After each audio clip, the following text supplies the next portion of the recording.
Well, we're ending the year now. Christmas is over. New Year's is about to happen. And we're going to soon enter the spring market, which means a lot of you are going to start thinking about buying a house. Now, I know things have been very challenging over the last few months, but let's go ahead and go through some of the things that you need to think about when you apply for a mortgage. And most importantly today, once you do receive that mortgage or your pre-approval, things that you should not do to make sure that you don't end up in financial hot water.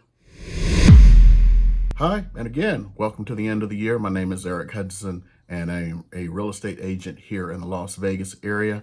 And everyday great folks like you wonder if they can contact me. Yes, you can. Call, text, or email. My information is in the info tab and down below, along with the calendar link if you want to get on my calendar and talk about real estate for 15 minutes. That way you can book me out and make sure that we both have enough time to do everything.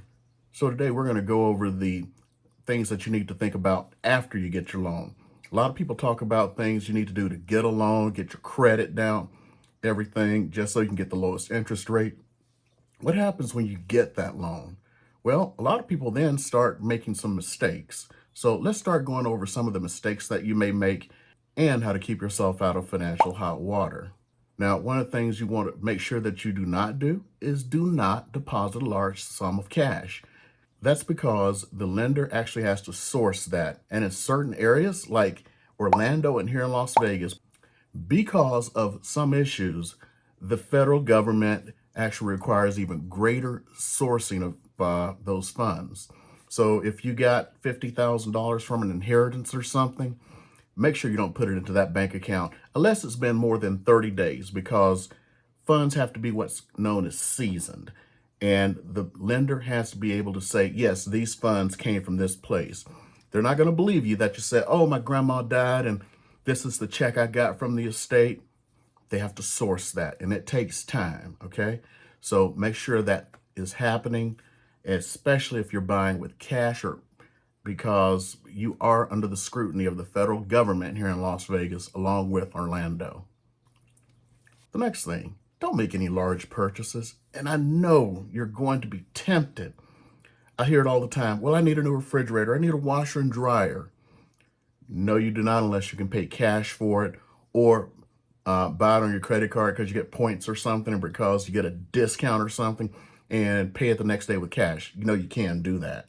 Heck, you can prepay your credit for some credit cards. Some don't let you do it, but some will say like, hey, I need to spend this amount of money. I just want to use my credit card. I want to just send the money in. Some will let you do that. See, here's the reason why.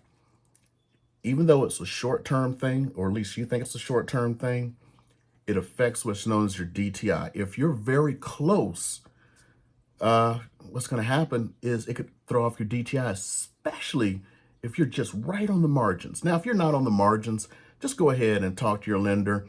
They can run through the purchase with you and go like, oh, this isn't going to affect your DTI and your interest rate or anything. Then you can go ahead. Just at the very least, let someone know so you don't end up in some bad situation. The next one, I don't care how much they beg, plead, anything else. Never, ever co-sign a loan for anyone, because you are on the hook for that person. Remember, if you had to co-sign for a person, that means their credit was already jacked up. And now they're saying, oh, I can't get a car unless this happens. Well, yeah, they have to pay it. But guess what? If they default, you're on the hook. It also affects your DTI. So it's like, well, no, that's my brother. I signed for my brother. He needed a car. Yeah, his $600 a month car payment, even though he is paying it, even if he's doing the right thing, counts against your DTI, because if he defaults, you're in trouble. The next one, don't switch bank accounts. Even if you're moving from someplace to another, you need to talk to your lender about that first, because of that sourcing, that what I just talked about. Because if you open that new bank account, let's say you move to Washington, D.C., your PCS to the Pentagon or something. Oh, I'm just going to open up a bank account with PenFed. I'll just transfer all my money there. Well, you did all of your sourcing for the house you're buying in Fairfax, Virginia, where your last duty station was. That bank account, it may become difficult for that lender to resource that money.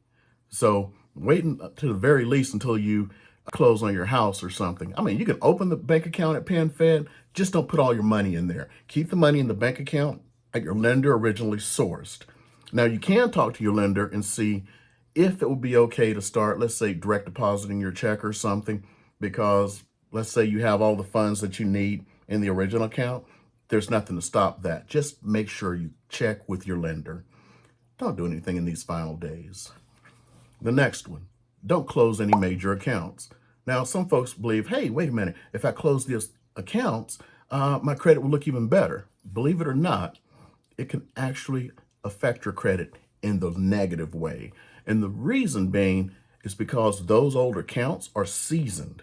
So they actually have more effect positively on your FICO score than closing them. As a matter of fact, you may take a negative hit, especially if you carry any kind of a balance, because there's what's known as a utilization rate. And there's two of them. There's utilization on individual cards and utilization overall.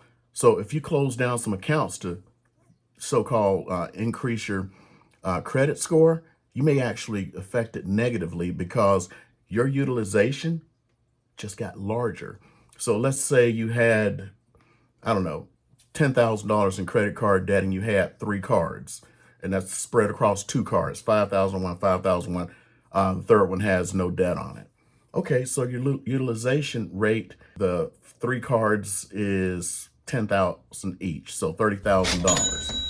Well, you have 30,000 in available credit, you used up 10,000, 33% utilization rate.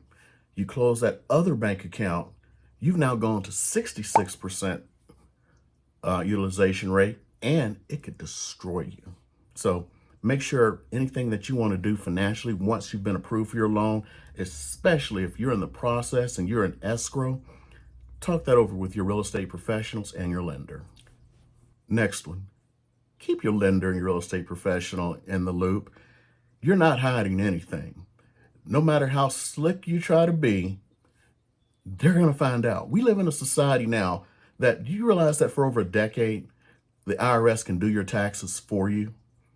They have all the information to completely do your tax and send you a bill or send you a check. The only reason that you're filling out a tax return anymore is because the tax preparation software companies have lobbied to not let the IRS do that, because they would then be out of business. That's all it is. It's kind of like, I'm going to give them a little aside here.